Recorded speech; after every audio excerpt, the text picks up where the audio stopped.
Legends of Greek Mythology, the story of Pandora, or how troubles came into the world. A very long time ago, in the Golden Age, everyone was good and happy. It was always spring.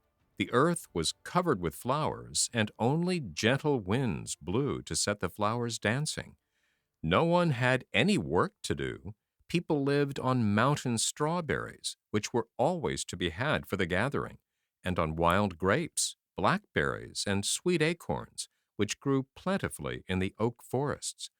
Rivers flowed with milk and nectar. Even the bees did not need to lay up honey, for it fell in tiny drops from the trees. There was abundance everywhere. In all the whole world there was not a sword, nor any weapon by means of which men might fight with one another. No one had ever heard of any such thing. All the iron and the gold were buried deep underground. Besides, people were never ill. They had no troubles of any kind, and never grew old. The two brothers, Prometheus and Epimetheus, lived in those wonderful days. After stealing the fire from man, Prometheus, knowing that Jupiter would be angry, decided to go away for a time on a distant journey. But before he went, he warned Epimetheus not to receive any gifts from the gods. One day, after Prometheus had been gone for some time, Mercury came to the cottage of Epimetheus, leading by the hand a beautiful young woman whose name was Pandora.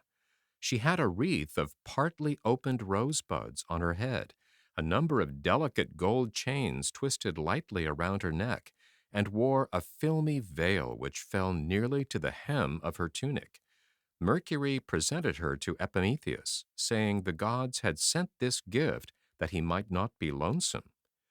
Pandora had such a lovely face that Epimetheus could not help believing that the gods had sent her to him in good faith. So he paid no heed to the warning of Prometheus, but took Pandora into his cottage and found that the days passed much more quickly and pleasantly when she was with him. Soon the gods sent Epimetheus another gift. This was a heavy box, which the satyrs brought to the cottage, with directions that it was not to be opened. Epimetheus let it stand in a corner of his cottage, for by this time he had begun to think that the caution of Prometheus about receiving gifts from the gods was altogether unnecessary. Often Epimetheus was away all day, hunting or fishing, or gathering grapes from the wild vines that grew along the riverbanks. On such days, Pandora had nothing to do but to wonder what was in the mysterious box. One day her curiosity was so great that she lifted the lid a very little way and peeped in. The result was similar to what would have happened had she lifted the cover of a beehive. Out rushed a great swarm of little winged creatures, and before Pandora knew what had happened, she was stung. She dropped the lid and ran out of the cottage, screaming. Epimetheus, who was just coming into the door, was well stung too. The little winged creatures that Pandora had let out of the box were troubles, the first that had ever been seen in the world. They soon flew about and spread themselves everywhere, pinching and stinging whenever they got the chance.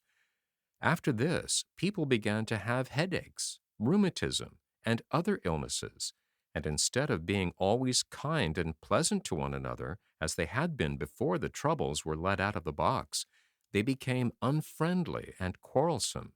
They began to grow old, too. Nor was it always spring any longer.